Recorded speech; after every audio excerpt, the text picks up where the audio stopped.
Olá! O Jornal Universidade traz um resumo das principais notícias da UFPB.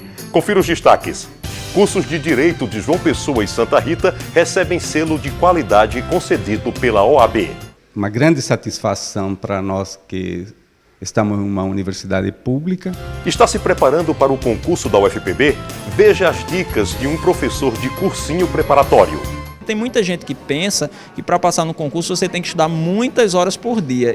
E isso não é verdade. Você tem que ter constância de estudo. Médico tira dúvidas relacionadas ao Alzheimer e fala sobre cuidados com pacientes e familiares. Projeto oferece atividades terapêuticas gratuitamente no Campus 1. Agora, no Jornal Universidade.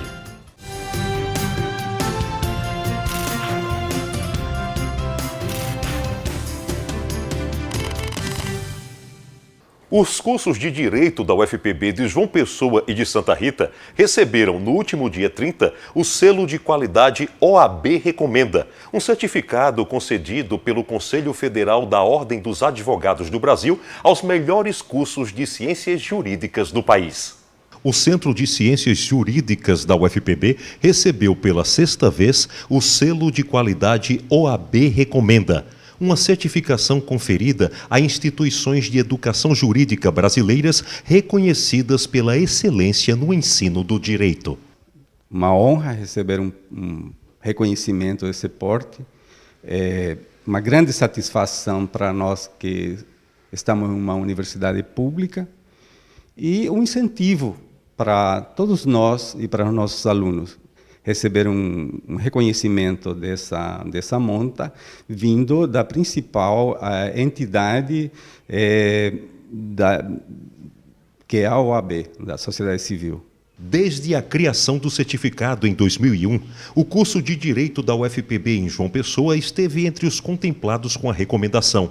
E desta vez, o curso da unidade de Santa Rita também foi condecorado com o selo. O diretor do Centro de Ciências Jurídicas atribui tal reconhecimento a uma série de fatores. É uma conquista em que participam vários segmentos. Eu diria que, em primeiro lugar, a excelência dos nossos alunos. Nossos alunos são muito capacitados, muito dedicados. Os nossos professores, nós temos uma quantidade de doutores aqui no centro, formados nas melhores universidades do Brasil e do mundo, né? Com doutorado, pessoas de altíssimo nível e valor intelectual. Em terceiro lugar, diria o apoio que é dado pelos servidores do centro. Por último, eu diria a organização do próprio centro, né? Nós temos a chefia do departamento, que fazem um trabalho impecável, e a coordenação de curso, né? Nós temos dois excelentes coordenadores, né? Aqui em João Pessoa, a professora Márcia, que assumiu agora, e em Santa Rita, o professor Giscar. Então, com esse time, é impossível que não venha um resultado desse porte. Todas estas conquistas são fruto de um trabalho que evidencia a qualidade e o pioneirismo da UFPB na implantação e no aprimoramento dos primeiros cursos de graduação e pós-graduação em Direito. Nós temos também um programa de pós-graduação que é excelente, né? Nós temos um mestrado em Direitos Humanos, um doutorado em Direito de Desenvolvimento e também um mestrado em Direito Econômico. Então, nós temos, desde 1996, esse programa de pós-graduação que vem formando mestres e doutores. Então, o centro é excelente desde a graduação até a pós-graduação. Segundo este professor de Direito da UFPB, a atual estrutura curricular qualifica e diferencia o curso de Ciências Jurídicas da UFPB em todo o estado da Paraíba. Nós procuramos estabelecer uma estrutura curricular para o nosso curso a partir do projeto político que funciona desde 2008, que foi introduzido desde 2008, uma perspectiva, uma visão nova do direito, trazendo vida a esse direito.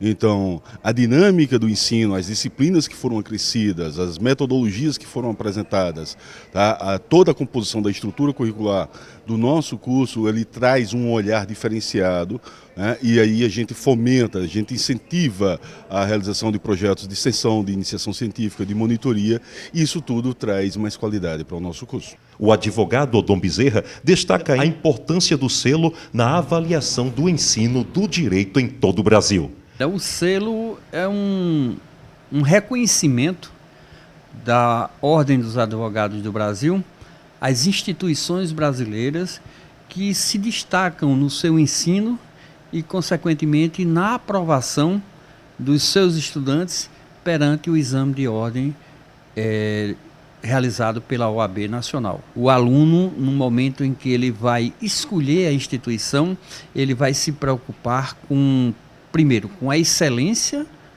do ensino, o seu corpo docente, o seu corpo discente, e aí ele vai buscar se precaver também se aquela instituição cumpre com aquelas determinações, carga horária, professores qualificados, professores que comparecem à sala de aula, professores que exigem um aprendizado dos alunos, um estudo sempre aperfeiçoado, e aí culmina com o critério mais objetivo, que é o número de alunos que são aprovados no exame de ordem. Estes alunos disseram o que acham do reconhecimento dado ao curso de Direito da UFPB e como se sentem em ser alunos de um curso certificado pela OAB. Nada mais justo dessa aprovação, pois visto que os resultados da OAB sempre são muito expressivos, com altas aprovações, tanto na carteira da OAB quanto em concursos de relevância até inclusive nacional. Temos alunos que têm inclusive projeções internacionais com faculdades fora.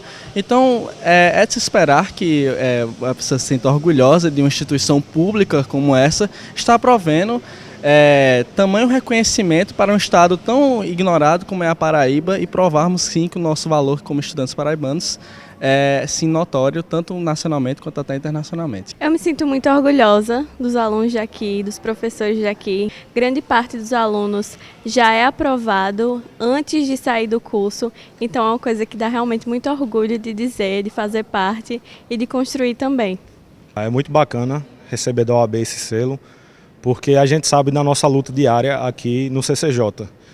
Nós enfrentamos, como toda universidade, alguns problemas, mas é muito bom saber que, apesar de tudo, a gente consegue executar e atingir a excelência acadêmica, principalmente com o resultado vindo de uma instituição tão respeitada quanto a Ordem dos Advogados do Brasil, e, consecutivamente, a gente vem recebendo esse selo de recomendação da OAB e certamente continuaremos por muitos anos, porque o curso aqui realmente tem atingido patamares de excelência bem significativos. As provas do concurso para cargos técnico-administrativos da UFPB acontecem somente no dia 7 de abril. Mas já tem muita gente estudando para tentar conquistar uma das 131 vagas ofertadas. O Jornal Universidade visitou um cursinho preparatório aqui de João Pessoa e pegou algumas dicas para quem está se preparando. Se preparar para um concurso público não é uma tarefa fácil, principalmente para quem tem uma rotina corrida. O primeiro passo é bolar o cronograma de estudos. Nós aconselhamos que se o aluno estiver fazendo cursinho, ele faça da seguinte forma: ele vai ter a aula de português amanhã, então ele estuda português hoje para chegar na aula mais ou menos atualizado com a matéria. Manter um ritmo de estudos é imprescindível para quem deseja realmente conquistar uma vaga. O professor Romão Júnior deu algumas dicas para quem tem uma carga horária apertada e não quer ficar para trás na hora da prova. Tem muita gente que pensa que para passar no concurso você tem que estudar muitas horas por dia. E isso não é verdade. Você tem que ter constância de estudo. Se você tiver 20 minutos para estudar e você conseguir estudar esses 20 minutos com qualidade, é melhor do que você estudar 8 horas e no outro dia não estudar nada, ou passar 2, 3 dias sem estudar nada. Então, o que faz você vencer e conseguir aprovação em um concurso é constância e não quantidade de horas. Sentou para estudar, é estudar de verdade e não ficar dando uma olhadinha no WhatsApp, dar uma olhadinha no Instagram, dar uma passeada pelas redes sociais. Não pode fazer isso. Sentou para estudar é esquecer do mundo e ficar só abraçada e envolvida com os livros. Rafaela Fernandes, de 29 anos, é professora de educação infantil pela manhã e participa de um curso preparatório à tarde. O desejo de passar e se efetivar na UFPB é maior do que as dificuldades encontradas no meio do caminho. Busca de uma nova oportunidade Eu escolhi para TAI, técnico em assunto educacional, e também pela questão da estabilidade. Eu estou tranquila, a preocupação é só porque são muitos conteúdos e o tempo é curto, né? Mas está dando certo. Quem também está em busca de conquistar uma vaga na UFPB como servidor público é Arthur Bezerra, que mesmo ainda estando na graduação, já pensa no seu futuro. O concurso é uma forma de conseguir uma estabilidade financeira, conseguir um emprego público. Assim, muita gente acaba se formando e acaba não arranjando emprego. Além de dicas para os estudos, o professor Romão Júnior também deu algumas orientações para o dia da prova. Ficar calmo, levar sua água. A água é muito importante, você vai passar muitas horas na mesma posição e aí é muito comum que após a prova o aluno sinta muitas dores de cabeça ou durante a prova, então leva água, se você puder levar uma fruta, leva uma fruta com baixas calorias, né? Nada de levar coisas que têm uma caloria muito alta, porque isso vai atrapalhar na sua concentração, vai atrapalhar no seu rendimento. Pode acontecer de você ficar muito agitado se você consumir alimentos muito calóricos. Então leva a tua água, leva a tua frutinha, se alimenta, se vê que a prova está te pegando, sai, dá uma respirada, vai ao banheiro. E entender que a sua grande concorrência não é o que está lá no papel, a sua grande concorrência é você mesmo. Se você se prepara, se você tem uma rotina diária de estudos, você vai lá para confirmar aquilo que você sabe. Eu sempre digo para os alunos que a aprovação é consequência. Mais importante do que a aprovação é o caminho que é trilhado até lá. Às vezes o aluno não consegue entender, não gosta quando eu falo isso, porque está com um grau de ansiedade muito alto, mas o importante é o caminho, é a aprendizagem que você constrói no decorrer desses dias que você está estudando para esse concurso. E a concorrência é você. Se você fez tudo certo, você vai chegar lá e vai passar sem problema nenhum. As inscrições para o concurso seguem até o dia 25 deste mês, por meio do endereço eletrônico www.institutoaocp.org.br. No mesmo site, você tem acesso ao edital e a outros detalhes sobre o certame. Agora vamos para o intervalo. No próximo bloco, médico fala sobre formas de diagnóstico e tratamento do Alzheimer. Hospital Universitário oferece tratamento de referência para fissura lábio-palatal. O Jornal Universidade volta daqui a pouco.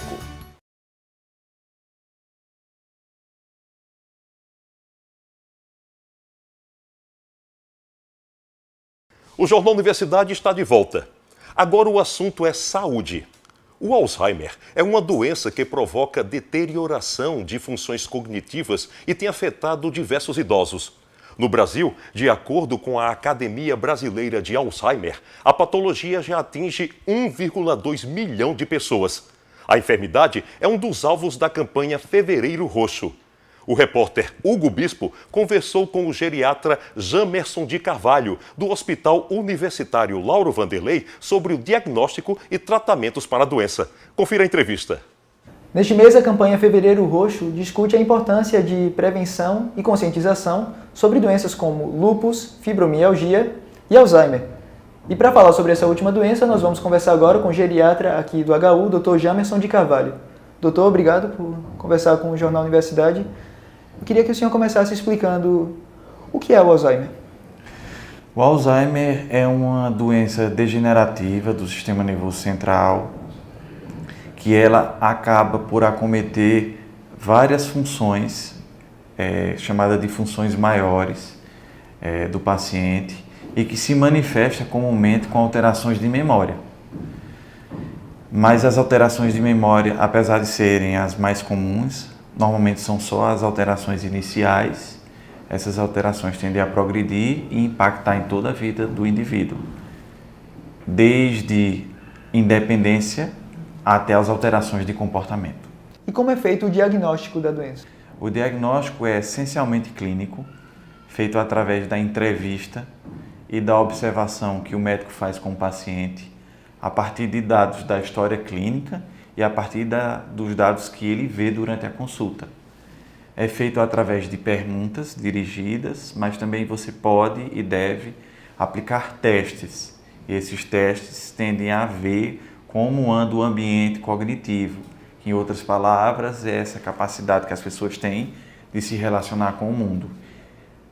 Além disso, você pode usar exames, mas os exames são só complementares ao diagnóstico. Serve basicamente para excluir e não para confirmar. Qual a diferença do Alzheimer para os outros tipos de demência? A doença de Alzheimer é uma das demências. Existem mais de 200 tipos de demências. Só que a doença de Alzheimer é a demência mais comum. Cerca de 70% dos casos são doença de Alzheimer. Mas há outras muito comuns no nosso dia a dia, como a demência vascular, a demência frontotemporal, a demência por corpúsculo de Levy. E o que caracteriza a doença de Alzheimer é justamente o padrão de que as coisas se apresentam clinicamente. Habitualmente é comprometimento da memória, seguido do comprometimento da linguagem, uma doença da 6ª e 7ª décadas de vida, uma doença que pode ter história familiar. Então são dados, no geral, que sugerem uma ou outra doença. Quais os principais tipos de tratamento para a doença? O tratamento dela é dividido em 2 grandes grupos. O tratamento farmacológico, que inclui as medicações específicas, e o tratamento não farmacológico, que indica a presença de outros profissionais que atuam na reabilitação e no estímulo ao paciente, que inclui suporte de terapeutas ocupacionais, educadores físicos, fisioterapia, nutrição. Então, é multidisciplinar. O tratamento farmacológico, até hoje, ele não é curativo, ele melhora alguns aspectos do paciente e retarda em alguns estudos a evolução da doença, mas é por um período curto, muito curto. Até o momento não existe nenhum tratamento curativo para a doença de Alzheimer. A gente tem ouvido nas últimas décadas muito mais se falar sobre Alzheimer. O senhor acha que isso tem sido fruto apenas de um envelhecimento maior da população, que com decorrência acaba tendo tempo para desenvolver o Alzheimer, ou houve alguma mudança no estilo de vida que deixa a doença mais propícia? Eu acho que são as duas coisas. O avanço da medicina propiciou o envelhecimento. A doença está relacionada ao envelhecimento, aumenta a prevalência quanto mais aumenta a idade. Mas também a doença está sendo mais diagnosticada. Antigamente, algumas coisas que eram ditas como doenças psiquiátricas, hoje são classificadas como doença de Alzheimer. Sim. E o estilo de vida está relacionado, sim, à doença. É provado que aqueles pacientes que fazem uso de medicações controladas de maneira inadequada, como os benzodiazepínicos, um exemplo deles, o Rivotril, pacientes com carga elevada de estresse, com dieta inadequada, que inclui alimentos industrializados, ricos em gordura, pacientes que vivem ócio físico e inatividade intelectual, todos esses pacientes têm uma probabilidade, uma chance maior de desenvolver do que a população geral. Então, não só hábitos relacionados ao que se come, mas também ao que se faz e à vida emocional também. O que deve ser feito quando você suspeita que alguém na sua família tem Alzheimer? Então, as alterações normalmente começam sutis. Geralmente estão relacionadas a esquecimentos do tipo objetos, compromissos, depois progridem para desconhecimento de pessoas próximas, repetir muito uma mesma história e ao mesmo tempo vão surgindo alterações do comportamento do tipo irritabilidade, agressividade, indiferença, insônia, depressão. E na fase mais avançada da doença, e isso é principal para o diagnóstico, é a perda da independência e da autonomia. O paciente passa a depender dos outros para fazer aquilo que a gente fazia normalmente. Por exemplo, ir na esquina comprar um pão numa padaria, dar um troco, manejar as próprias finanças, manejar os próprios remédios, cozinhar uma comida, fazer um café. Então, perde-se a independência. É recomendado procurar psicólogo ou algum tipo de tratamento para a saúde mental quando se descobre que tem alguém com Alzheimer na família? Primeiramente, deve procurar um médico. Geralmente se tem acesso a um clínico geral. A doença não pertence a nenhum especialista, mas ela é mais comum em algumas especialidades, dentre elas a geriatria e a neurologia. Mas deve estar atento a esses cuidados. Se for aqui na Paraíba, se houver dúvida do diagnóstico, nós temos aqui no Hospital Universitário Lauro Vanderlei um serviço de uma unidade de doenças neurocognitivas, na qual nós temos profissionais treinados e o PSF ou qualquer médico de fora encaminhe para o PSF encaminhe para a geriatria ou neurologia, que eles farão a triagem e mandarão para a gente. E do ponto de vista emocional, mais especificamente, doutor, como é que a família pode se preparar, cuidar da própria saúde mental quando descobre um caso de Alzheimer na família? Foi um ponto muito importante que você tocou. Normalmente a doença de Alzheimer não é uma doença da pessoa, e sim uma doença da família. Além da doença do paciente, existe uma doença que anda em paralelo, que é a síndrome de sobrecarga do cuidador. O cuidador é aquela pessoa que fica responsável pelos maiores cuidados do paciente. Habitualmente é um filho, um irmão, o esposo ou a esposa.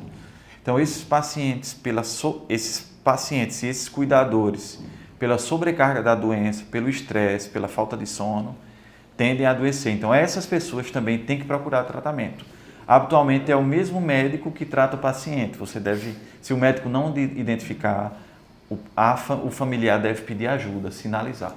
Então, doutor, em nome da TV UFPB, muito obrigado pela entrevista. Ao dispor. A fissura lábio-palatal é uma doença congênita que ocasiona uma deformação na face, na região dos lábios. O Hospital Universitário oferece atendimento especializado em João Pessoa.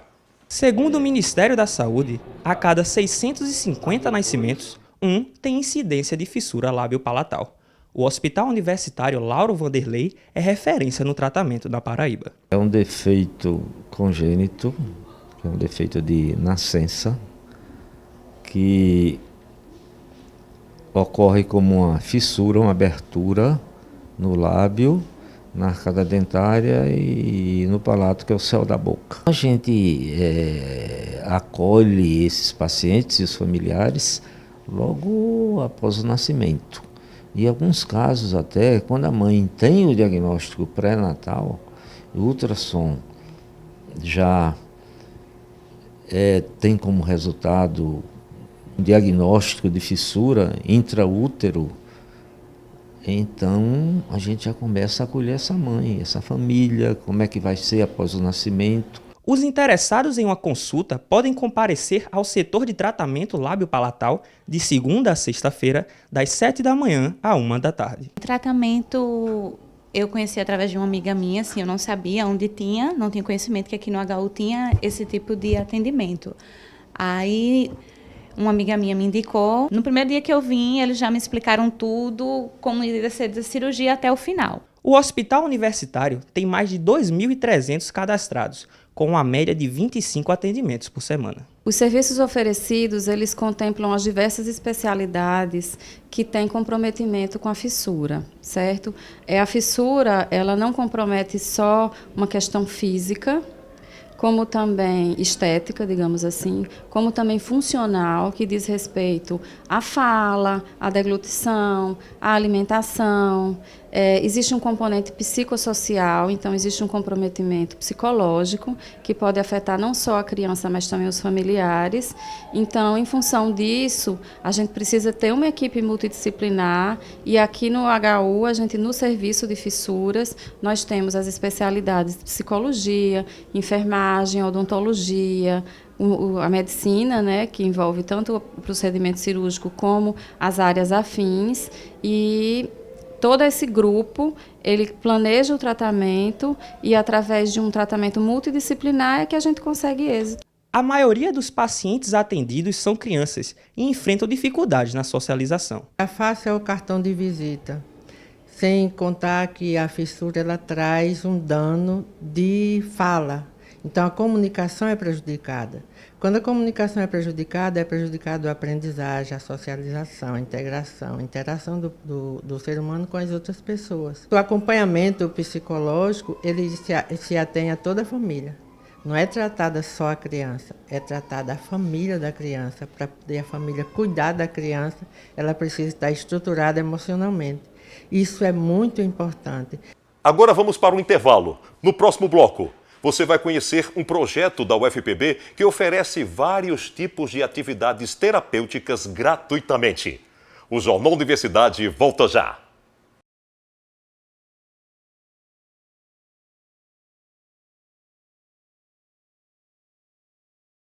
Estamos de volta.